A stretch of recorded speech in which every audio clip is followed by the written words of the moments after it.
মান কুনতু মাওলাহু ফাহাদা আলিউন মাওলাহু। এই হাদিসের আলোকে হযরত আলী রাদিয়াল্লাহু তাআলা মাওলা, তাতে কোনো সন্দেহ নেই। আসসালামু আলাইকুম ওয়া রাহমাতুল্লাহি ওয়া বারাকাতুহু। বিসমিল্লাহির রহমানির রহিম। সম্মানিত দর্শক, ইমামত এবং খেলাফত এটা এক অভিন্ন, নাকি তার মধ্যে পার্থক্য এবং ভিন্নতা আছে? এই হলো আজকের আলোচ্য বিষয়। এই বিষয়টি যদিও খুবই একাডেমিক একটি আলোচনা, তারপরও 18ই জিলহজ বিভিন্ন মহল থেকে যারা ঈদে গদির খুম পালন করছে, তাদের পক্ষ থেকে এই বক্তব্যটি জোরেশোরে অনলাইন মিডিয়ায় প্রচারিত হয়েছে যে ইমামত এবং খেলাফত দুটি আলাদা জিনিস, এবং এই দুটিকে আলাদা করে মূলত তাদের শিয়াদের বিশেষ করে একটা বিরাট অংশ একটা শুভঙ্করের ফাঁকিতে ফেলে সাধারণ ইমানদার মুসলমানদেরকে বিভ্রান্ত করার একটা ষড়যন্ত্র এখানে আছে। আমরা সেই ষড়যন্ত্র কথাটা একটু পরেই বলবো। আগে আসুন, ইমামত এবং খেলাফত এই দুটো কি এক নাকি অভিন্ন, এই বিষয়টা একটু আমরা খতিয়ে দেখি। শুধু দর্শক, মূল বিষয়টি হলো রসুল করিম সাল্লাল্লাহু আলাইহি ওয়াসাল্লাম 18ই জিলহজ ঐতিহাসিক গদিরে খুম নামক জায়গায় হজরতে মাওলা আলী শের খুদা রাদিয়াল্লাহু তাআলা আনহুর হাত ধরে উপরে তুলে যেই ঐতিহাসিক ঘোষণা দিয়েছেন, মান কুনতু মাওলাহু ফাহাদা আলিউন মাওলা, আমি যার মাওলা এই আলীও তার মাওলা। এই হাদিসটি সহি, তাতে কোনো সন্দেহ নেই, এবং মুহাদ্দিসিনে কেরামের একটা বিরাট অংশ এই হাদিসকে মোতাওয়াতির বা মোতাওয়াতিরের কাছাকাছি বলেও তাদের মতামত প্রকাশ করেছেন। সুতরাং এই হাদিসে হজরত আলী রাদিয়াল্লাহু তাআলা আনহুর মাওলা হওয়া এটা সন্দেহাতীতভাবে প্রমাণিত। এতে কারো কোনো আপত্তি নাই, কারো কোনো অভিযোগও নেই। তবে যেই শুভঙ্করের ফাঁকিটা, সেটা হলো মাওলা শব্দের অর্থ নির্ধারণে, এবং এটা এমন একটা কুশলী ভূমিকায় শিয়াদের একটা বিরাট অংশ আছে যে কিছু শব্দ এখানে ব্যবহার করা হয়। সেই শব্দগুলো প্রাথমিকভাবে শুনতে আপনার কাছে ভালোই লাগবে, কিন্তু এর পেছনেই মূলত ষড়যন্ত্রের সূত্রপাতটা মূলত এখান থেকেই হয়। যেমন মাওলাইয়ত, মাওলাই কায়নাতের মাওলাইয়ত, এবং মাওলার অভিষেক, এবং ইমামত, ইমামতের অভিষেক, এই শব্দগুলো একসাথে, বেলায়াতের অভিষেক একসাথেই মূলত তারা পড়ে, অর্থাৎ জড়ো করে একটা প্যাকেজের মতো, মাওলাইয়ত, ইমামত, বেলায়ত। তো আপনি যখন শুনবেন আপনার কাছে মনে হবে যে সবগুলো একই জিনিস। একদিকে মাওলাইয়ত বলল, আরেকদিকে বেলায়াত বলল, মাঝখানে ইমামত বলল, কিন্তু ফাঁকিটা এই জায়গায়। মাওলা আলী শের খুদার মাওলাইয়ত নিয়ে কোনো প্রশ্ন নেই, এবং এই হাদিসের আলোকে মাওলা আলী শের খুদা মাওলা, ইমানদারের মাওলা, রসুল করিম সাল্লাল্লাহু আলাইহি ওয়াসাল্লাম যাদের মাওলা, মাওলা আলী শের খুদা তাদের মাওলা, কোনো সন্দেহ নেই। কিন্তু মাওলা শব্দের মাঝখানে, মাওলাইয়তের মাঝখানে ইমামত শব্দ যুক্ত করে, এবং ইমামত এবং খেলাফত আলাদা জিনিস, এই দাবি করে মূলত ষড়যন্ত্রের জালটা বিস্তার করা হয়। শুধু দর্শক, এই হাদিসের ব্যাখ্যা ইমামতের অভিষেক বলাটা কি বুঝাতে চাওয়া হয়? যে মাওলা মানে ইমাম। মাওলা আলী শের খুদা রাদিয়াল্লাহু তাআলা আনহু তিনি যে মাওলা, তাতে কোনো সন্দেহ নাই, কিন্তু মাওলা শব্দের অর্থ ইমাম, এটা নির্ধারণ করে ইমামতের অভিষেক বলা, এই জায়গাটা হলো শুভঙ্করের ফাঁকি। যখন এই জায়গাটায় ইমামতের অভিষেক বলা হয়, এবং ইমাম তো নবীজির পরে হজরতে আবু বকর সিদ্দিক রাদিয়াল্লাহু তাআলা আনহু, এটা দ্বারা যখন আপত্তি আসে, এবং সাধারণ মানুষ সে আপত্তিটা খুব জোরে সোরে করে, একেবারে মূর্খ যারা, তারাও জানে নবীজির পরে ইমাম এবং খলিফা হজরত আবু বকর সিদ্দিক। যখন এই আপত্তি আসে বা এই আপত্তি থেকে বাঁচার জন্য তারা যেই জিনিসটি সামনে আনে, অনেকটা তকিয়াবাজি করে যে না না না, ইমাম এবং খলিফা তো আলাদা জিনিস, ইমামত এবং খলিফা এক জিনিস নয়, খেলাফত এক জিনিস নয়, ইমামতকে খেলাফতের সাথে মেলানোই যাবে না, খেলাফত আলাদা জিনিস, ইমামত আলাদা জিনিস। মূলত ওই অভিযোগ থেকে বাঁচার জন্যই তারা এই বক্তব্যটা দেয়। শুধু দর্শক, আসলে জানার বিষয় হলো তাদের ষড়যন্ত্রটা কোথায়, একটু পরেই বলবো। প্রথমে জানতে হবে আমাদের ইমামত এবং খেলাফত এটা কি এক জিনিস নাকি আলাদা জিনিস। শুধু দর্শক, প্রথমে হাদিস শরীফ, রসুল করিম সাল্লাল্লাহু আলাইহি ওয়াসাল্লাম হাদিসে পাক ইরশাদ করেছেন, আল আইম্মাতু মিন কুরাইশ, ইমাম হবে কুরাইশদের পক্ষ থেকে, কুরাইশ বংশ থেকে। আইম্মা শব্দটি ইমাম শব্দের বহুবচন। নবীজি বলেছেন আল আইম্মাতু মিন কুরাইশ। এই হাদিসটি সর্বজন গৃহীত একটা হাদিস এবং অথেন্টিক সহিহ হাদিস, কোনো সন্দেহ নেই। রসুল করিম সাল্লাল্লাহু আলাইহি ওয়াসাল্লাম আর ইন্তেকালের পরে খলিফাকে নিযুক্ত হবেন। আনসারি সাহাবীরা আসলেন, তাদের দাবি উপস্থাপন করলেন। খুব সংক্ষেপে বলছি, সাকিফা বনি সায়েদার ঘটনা, ইতিহাস আপনাদের সকলেরই জানা। সাহাবাই কেরাম একত্রিত হলেন ওই সাকিফা বনি সায়েদা, মসজিদ নববী থেকে খুব কাছেই, একেবারে কয়েক গজ দূরত্বে অবস্থিত সেই জায়গাটা। এখন অবশ্য সমতল করে দেওয়া হয়েছে, অনেকেই চেনে না। সেই জায়গায় যখন আনসারি সাহাবীরা খেলাফতের দাবি করেছেন, তখন আবু বকর সিদ্দিক রাদিয়াল্লাহু তাআলা আনহু সহ উপস্থিত সাহাবায়ে কেরাম তাদের দাবি খণ্ডন করেছেন যেই হাদিস দিয়ে, যে খেলাফত ওখানে নয়, খেলাফত হবে কুরাইশ থেকে। যে হাদিস দিয়ে তাদের দাবি খণ্ডন করেছেন আনসারি সাহাবায়ে কেরামের, সেই হাদিসটা হলো এই হাদিস। কি হাদিস? আল আইম্মাতু মিন কুরাইশ, ইমাম হবে কুরাইশদের পক্ষ থেকে। দাবিটা ছিল খেলাফতের, আর দলিল দেওয়া হচ্ছে ইমাম শব্দ দিয়ে। শুধু দর্শক, ইমাম কুরাইশ থেকে হবে এই হাদিস দিয়ে দলিল দেওয়া হচ্ছে খেলাফতের যেই ইস্যু, সেই ইস্যুর বিপরীতে যে খলিফা তোমাদের পক্ষ থেকে নয়, খলিফা হবে কুরাইশ থেকে। এই খলিফা কুরাইশ থেকে হবে, খেলাফত কুরাইশ বংশে হবে, এটা বুঝাবার জন্য পেয়ারা নবী রসুল করিম সাল্লাল্লাহু আলাইহি ওয়াসাল্লামের হাদিস উপস্থাপন করেছেন। কোনটা? যেই হাদিসে ইমামতের কথা আছে, আল আইম্মাতু মিন কুরাইশ। তাহলে হাদিস দ্বারা কি প্রমাণ হলো? যে খেলাফত এবং ইমামত একই জিনিস। যদি খেলাফত ইমামত ভিন্ন দুটি জিনিস হতো, তাহলে এই হাদিস দিয়ে খেলাফতের দলিল দেওয়া জায়েজ হতো না। সাহাবাই কেরামের পরিভাষায়ও খেলাফত এবং ইমামত যে এক এবং অভিন্ন, এই হাদিস সেই প্রেক্ষাপটে সেই জায়গায় উপস্থাপন করা, এটা তার প্রমাণ। শুধু দর্শক, মূল ফ্যাক্ট এই জায়গায় মনে রাখতে হবে। ইলমুল কালাম বা ইলমুল আকায়েদের পরিভাষায় আবিধানিক অর্থের কথা বলছি না, অন্য পরিভাষার কথা বলছি না, বলছি আকায়েদ এবং ইলমুল কালামের পরিভাষায়, মুহাদ্দিসিনে কেরামের পরিভাষায় খেলাফত এবং ইমামত এক এবং অভিন্ন। এবং সাহাবাই কেরামের পরিভাষায়ও, যেটা এই হাদিস সেই সাকিফা বনি সায়েদার সেই জায়গায় উপস্থাপন করা, এটা এ কথার প্রমাণ। এবং এই হাদিস উপস্থাপন করার পরে আনসারি সাহাবি, মুহাজির সাহাবি, এই হাদিস খেলাফতের এই জায়গায় উপস্থাপন করার কারো কোনো আপত্তি ছিল না। বোঝা গেল খেলাফত এবং ইমামত একই জিনিস, খলিফা এবং ইমাম অভিন্ন। শুধু দর্শক, এইটুকুলো হাদিস, আরও অনেক তথ্য আছে। আমরা আমাদের আলোচনাটা লম্বা হবে, সেই জন্য যাচ্ছি না। দুটি কিতাবের রেফারেন্স দেব, আপনারা একটু স্ক্রিনে দেখেন। ইমাম নববী রহমতুল্লাহ আলী রওদাতুত তালিবিন কিতাব, তিনি লিখেছেন, ওয়ায়াজুজু আন ইউকালা লিল ইমাম আল খলিফাতু ওয়াল ইমাম ও আমিরুল মুমিনিন। তিনি লিখেছেন যে ইমাম যিনি, ওনার জন্য তিনটা পরিভাষা ব্যবহার করা জায়েজ। ইমামকে খলিফা বলাও জায়েজ, ইমামকে ইমাম বলাও জায়েজ, ইমামকে আমিরুল মুমিনিন বলাও জায়েজ, অভিন্ন, কোনো পার্থক্য নাই। ইমাম নববী। এবার লক্ষ্য করুন ইবনে খালদুন তার মুকদ্দমায় কি লিখেছেন, স্ক্রিনে উঠেছে।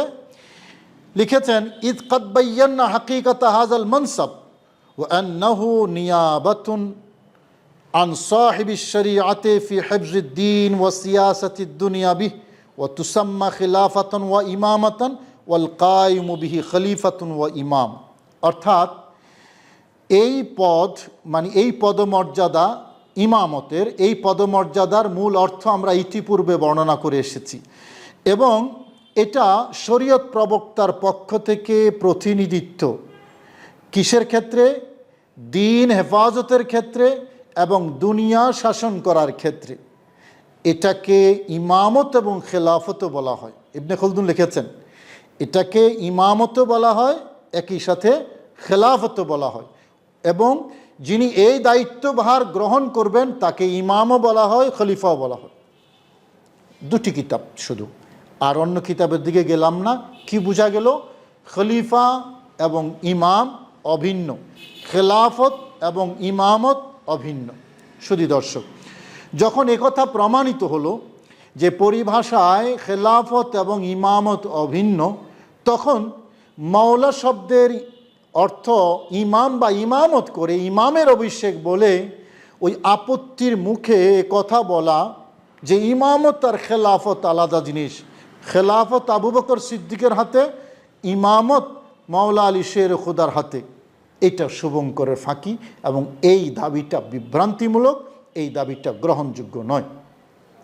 শুধু দর্শক দেখুন, তাদের কথা অনুসারে মানে শিয়াদের একটা বিরাট অংশের দাবি অনুসারে আমরা যদি মেনে নেই যে 18ই জিলহজ মান কুনতু মাওলাহু ফাহাদা আলিয়ুন মাওলাহু, এই হাদিসের আলোকে হজরতে মাওলা আলী শের খুদার ইমামতের অভিষেক হয়েছে। যেমন এবছর কয়েকটা ঈদে গদির খুমের ব্যানার এবং পোস্টারের মধ্যে আমরা দেখেছি ওই যে শব্দগুলো একটা একটা করে দেওয়া হয়েছে, মাওলাইয়তের অভিষেক, বেলায়াতের অভিষেক, ইমামতের অভিষেক। মানে সেই দিন থেকে 18ই জিলহজ থেকে আনুষ্ঠানিকভাবে হজরত মাওলা আলী শের খুদা ইমাম নিযুক্ত হলেন, ইমাম। তাহলে এই শিয়া মাযহাব যারা অনুসরণ করে, যারা এই কথাটা বলে, বুঝে হোক না বুঝে হোক, কেউ তো বুঝে ষড়যন্ত্রমূলক বলে, আর আমি বিশ্বাস করি, আমি মনে করি কেউ না বুঝেও বলে। যারা না বুঝে বলে তাদের জন্য বিশেষ করে আজকের আলোচনা। প্রশ্নটা হলো 18ই জিলহজ ইমামতের অভিষেক যদি হয়, তার মানে আনুষ্ঠানিকভাবে মাওলা আলী শের খুদা রাদিয়াল্লাহু তাআলা আনহু ইমাম নিযুক্ত হলেন পেয়ারা নবী রাসূল করিম সাল্লাল্লাহু আলাইহি ওয়াসাল্লামের পক্ষ থেকে।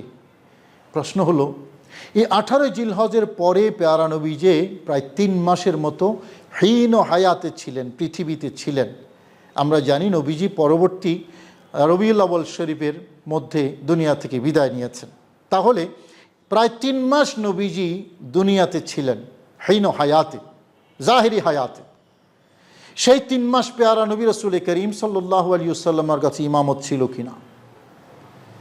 যেই ইমামত ইবনে খলদুন বলেছেন এটা নিয়াবা আন সাহিবিশ শরিয়া, শরীয়ত প্রবক্তার পক্ষ থেকে এটা প্রতিনিধিত্ব, ওনার নায়েব, ওনার প্রতিনিধি। তার মানে ইমামত পেয়ারা নবীর কাছে ছিল। সেই নবীজির ইমামত পরবর্তীতে নবীর অবর্তমানে যারা, এটা হলো ইমামত। তো 18ই জিলহজ যদি মাওলা আলী শের খুদার ইমামতের অভিষেক হয়, তো শিয়া মাযহাব যারা অনুসরণ করে, একথা যারা বুঝে বলে, বুঝে না বুঝে, তাদের কাছে প্রশ্ন, ওই টাইমটা এই 3 মাস নবীজি ইমাম ছিলেন কিনা, নবীজির কাছে ইমামত ছিল কিনা? কি বলবেন? কি নবীজির ইমামত পেয়ারা নবীর কাছ থেকে মাওলা আলী শের খুদার কাছে ট্রান্সফার হয়ে নবীজি খালি হয়ে গেছেন? এই 3 মাস নবীজির কাছে ইমামত ছিল না? বলবেন নাকি সে কথা? না, এটা কেউ ঘুমেও বলবে না। যেই ইমামত নিয়াবত হিসাবে, প্রতিনিধিত্ব হিসাবে নবীর পক্ষ থেকে খোলাফায়ে কেরাম, খোলাফায়ে রাশিদিনের কাছে এসছে, সেই ইমামত পেয়ারা নবীর কাছে ছিল। সেটা ছিল বলেই পরবর্তীতে নবীজির খেলাফত মানে নিয়াবত, প্রতিনিধিত্বের প্রশ্ন আসে। তাহলে 18ই জিলহজ যদি মাওলা আলী শের খুদার ইমামতের অভিষেক হয়, রেজাল্ট কি দাঁড়ালো? মাওলা আলী শের খুদা ইমাম, নবীও ইমাম। একই সময়ে, একই যুগে, একই জায়গায় দুইজন ইমামের এক্সিস্টেন্স, বলেন এটা জায়েজ কিনা? দাবি মোতাবেক যারা ঈদে গদির খুমের পোস্টারে লিখেছে, কেউ ষড়যন্ত্রমূলক শুভঙ্করের ফাঁকি দেওয়ার জন্য মানুষকে বিভ্রান্ত করে আস্তে আস্তে আস্তে আস্তে তকিয়াবাজি করে শিয়া মাযহাবে নিয়ে যাওয়ার জন্য যারা লিখেছেন এবং যারা না বুঝে এ কথাটা বলছেন, বলুন একই সময়ে দুইজন ইমামের এক্সিস্টেন্স ইসলামী শরীয়তে আছে কি না? জবাব হলো নাই। এমনকি শিয়া ধর্মেও নাই। শরহে উসুলে কাফি শিয়াদের একটা কিতাব, সেই কিতাবের মধ্যে আছে লা ইয়াজতামিউ ইমামানে ফি আসরিন ওয়াহিদ, দুইজন ইমাম এক যুগে একত্রিত হয় না, ইমাম একজন থাকে তাদের কিতাবের মধ্যেও। এবং রসুল করিম সাল্লাল্লাহু আলাইহি ওয়াসাল্লামের হাদিসে, সহিহ মুসলিম শরীফের 1853 নম্বর হাদিস, নবীজি বলেছেন ইদা বুইয়া লিখলিফাতাইনি ফি আসরিন ওয়াহিদিন ফাকতুলুল আখিরা মিনহুমা, যখন দুইজন খলিফার বায়াত নেওয়া হয় তখন একই যুগে দুইজন খলিফার বায়াত নেওয়া হলে যার বায়াত আগে নেওয়া হয়েছে তার বায়াত বহাল থাকবে, যার বায়াত পরে নেওয়া হয়েছে তাকে হত্যা করতে হবে, তাকে কতল করতে হবে। এবং এই হাদিসটি ইমাম মুসলিমের সূত্রে ইমাম বাইহাকি বর্ণনা করেছেন সুনানে কুবরার মধ্যে। ইমাম বাইহাকি এই হাদিসটি বর্ণনা করার সময় অধ্যায়ের শিরোনাম দিয়েছেন যে বাবু লা ইয়াসলুহু ইমামানে ফি আসরিন ওয়াহিদ, এক যুগে দুই ইমাম জায়েজ নাই। হাদিস হলো লি খলিফাতাইন, তরজমাতুল বাব অধ্যায়ের শিরোনাম হলো ইমামান। কি বোঝা গেল এখান থেকেও? ইমাম এবং খলিফা অভিন্ন জিনিস। খলিফা এবং ইমাম এক। ইমাম বাইহাকির এই অধ্যায়ের শিরোনামের আলোকে, এবং তিনি বলেছেন যার বায়াত পরে নেওয়া হবে তাকে কতল করো। এখন বোঝা গেল এই হাদিস তার আরেকটা কথা বোঝা গেল যে ইমাম এবং ইমামত মানে বায়াত শূন্য নয়, ইমাম হলে বায়াত হতে হবে। ইমাম তাকেই বলা হয় যার বায়াত নেওয়া হয়। আরেকটি হাদিস, ইন্নামা জুইলাল ইমামু লিউতাম্মা বিহি, ইমাম বানানোই হয় তাকে ইক্তেদা করার জন্য, তাকে মেনে নেওয়ার জন্য। সুতরাং ইমাম যখন হবে, ইমাম যখন মেনে নেওয়া হবে, সাথে সাথে প্রশ্ন এসে যাবে তার বায়াত করা, তাকে মেনে নেওয়া। তাহলে এখন 18 জিলহজ যদি মাওলায়ে কায়নাতের ইমামতের অভিষেক হয় তাহলে বায়াতের প্রশ্ন এসে যাবে কে কার হাতে বায়াত হবে। ইমাম বাইহাকি বলছেন যে খলিফা আর ইমাম একই জিনিস, এবং ইমামত মানে বায়াত হবে, খলিফা মানে বায়াত হবে। প্রশ্ন হলো মাওলা আলী শের খুদার বায়াত সেই গদি রকমের মধ্যে সাহাবায়ে কেরাম নিয়েছেন কিনা? যদি নিয়ে থাকেন, ইমামত প্রতিষ্ঠিত যদি হয়ে থাকে শিয়াদের দাবি মোতাবেক, তাহলে সাকিফায়ে বনি সায়েদার পরে হযরতে আবু বকর সিদ্দিক যে খলিফা নিযুক্ত হলেন, সহিহ বুখারী শরীফে আছে খলিফা নিযুক্ত হওয়ার কয়েকদিন পরে হযরতে মাওলা আলী শের খুদা আবু বকর সিদ্দিকের বায়াত নিয়েছেন। শিয়াদের দাবি মোতাবেক, গদির হুকুম যারা পালন করেন তাদের দাবি মোতাবেক মাওলা আলী শের খুদা যদি ইমামে নিযুক্ত হয়ে যান তাহলে সহিহ মুসলিমের 1853 নম্বর হাদিসের আলোকে বায়াত নেওয়া তো দূরের কথা, হযরতে আবু বকর সিদ্দিককে কতল করা এটা হযরতে মাওলা আলী শের খুদার উপর দায়িত্ব ছিল, অপরিহার্য কর্তব্য ছিল, অথচ তিনি বায়াত নিয়েছেন। শুধু দর্শক, ইমামতের অভিষেক এই শব্দটা বলে কত জায়গায় যে লেঠা লাগে, এটা আসলে যারা না বুঝে বলছেন আপনারা হয়তো জানেন না। একে তো দুই ইমাম একসাথে হয় না। 18 জিলহজ যদি ইমামতের অভিষেক হয় তাহলে রসুল করিম সাল্লাল্লাহু আলাইহি ওয়াসাল্লাম নিশ্চিত ইমাম, মাওলা আলী শের খুদা ইমাম, দুইজন ইমাম একসাথে কীভাবে হবে? এবং সহিহ মুসলিমের 1853 নম্বর হাদিসের প্রয়োগ এখানে কীভাবে হবে? মাওলা আলী শের খুদার ইমামত যদি প্রতিষ্ঠিত হয়, নবীজির সাথে মাওলা আলী শের খুদার একই সাথে 3 মাসের মধ্যে ইমামত কন্টিনিউ করা, কিভাবে এটাকে সমন্বয় করা হবে? যখন নবীজিও ইমাম, নবীজির জীবদ্দশায় ইমামতের অভিষেক কিভাবে হয়। আবার যদি দাবি মোতাবেক ইমাম মেনে নেওয়া হয়, তাহলে আবু বকর সিদ্দিক তো মাওলা আলী শের খোদার বায়াত নেবেন, এটা ওনার উপর অপরিহার্য। উল্টা হজরতে মাওলা আলী শের খোদা আবু বকর সিদ্দিক রাদিয়াল্লাহু তাআলা আনহুর বায়াত নিয়েছেন। কি বলবেন, কি হজরত আলী রাদিয়াল্লাহু তাআলা বাধ্য হয়ে, ভয় পেয়ে, জীবনের ভয়ে বায়াত নিয়েছেন? যিনি হায়দারে কাররার, কাউকে ভয় করতেন না, তো তিনি যখন বায়াতে নিয়েছেন, সুতরাং বোঝা গেল ইমামতের অভিষেক হয় নাই। মাওলা মানে ইমাম নন, ইমামত নয়, মাওলা মানে অন্য কিছু। এটাই প্রমাণ করে তিনি যে বায়াত নিয়েছেন, এটাই প্রমাণ করে যে 18ই জিলহজ মাওলা আলী শের খোদার মাওলা স্বীকৃত হয়েছে। ইমামত অর্থে মাওলা স্বীকৃত হয় নাই, অন্য অর্থে, যেটা আমি আগেই বলেছিলাম আপনাদেরকে আমার একটা আর্টিকেলে, যে সাহায্যকারী হতে পারে বা প্রিয় হতে পারে, মাহবুব হতে পারে, সেটা ভিন্ন আলোচনা, আজকের আলোচ্য বিষয় নয়। শুধু দর্শক, শুভঙ্করের ফাঁকিটা শুনুন। ওই যে বললাম যে তারা মাওলাইয়তের অভিষেক, তারপরে ইমামতের অভিষেক, বেলায়তের অভিষেক, এই শব্দগুলো একসাথে বলে ইমামতের অভিষেক মাঝখানে ঢুকিয়ে দিয়ে ফাঁকিটা কোথায় একটু খেয়াল করুন। ফাঁকিটা হলো এই জায়গায় যে যখন ইমামতের অভিষেক বলবে, ওই যে ওখান থেকে অভিযোগ আসবে, আর ইমাম তো নবীজির পরে হজরত আবু বকর সিদ্দিক, তখন বলবে না না, ইমাম আর খেলাফ, ইমাম আর খলিফা তো এক জিনিস না, ইমামত আর খেলাফত আলাদা জিনিস, এবং শিয়াদের কিতাবে সে কথাগুলো আছে। তো আপনাকে গিলাবে, হ্যাঁ খলিফা হলেন হজরত আবু বকর সিদ্দিক, ইমাম হলেন মাওলা আলী শের খোদা। গিলিয়ে আপনি যখন ইমাম মেনে নিয়ে যখন মোটামুটি শান্ত হবেন, একটা পর্যায়ে গিয়ে তারা বলবে এবং বলে, আরে ইমাম আর খলিফা তো একই জিনিস। 18ই জিলহজ ইমাম নিয়োগ করা মানে খলিফা নিয়োগ করা। নবীজি ডিক্লেয়ার করে গেছেন, নবীজির নিয়োগপ্রাপ্ত ঘোষিত ইমাম বাদ দিয়ে যারা আবু বকর সিদ্দিককে ইমাম বানিয়েছে, ওমরকে ইমাম বানিয়েছে, ওসমান গনি জিন্নুরাইনকে ইমাম বানিয়েছে রিদওয়ানুল্লাহি তাআলা আলাইহিম আজমাইন, এগুলো সবই অবৈধ। কারণ নবীজির ঘোষণার বিপরীতে আবার নির্বাচন করার কি আছে? এই 3 খলিফার ইমামতকে, খেলাফতকে অবৈধ প্রমাণ করার এই হলো শুভঙ্করের ফাঁকি, এই হলো ষড়যন্ত্র। এই ষড়যন্ত্রের সিঁড়িটা হলো ইমামতের অভিষেক, এই শব্দটা গদিরে খুম নামক এই অনুষ্ঠানে ব্যবহার করা।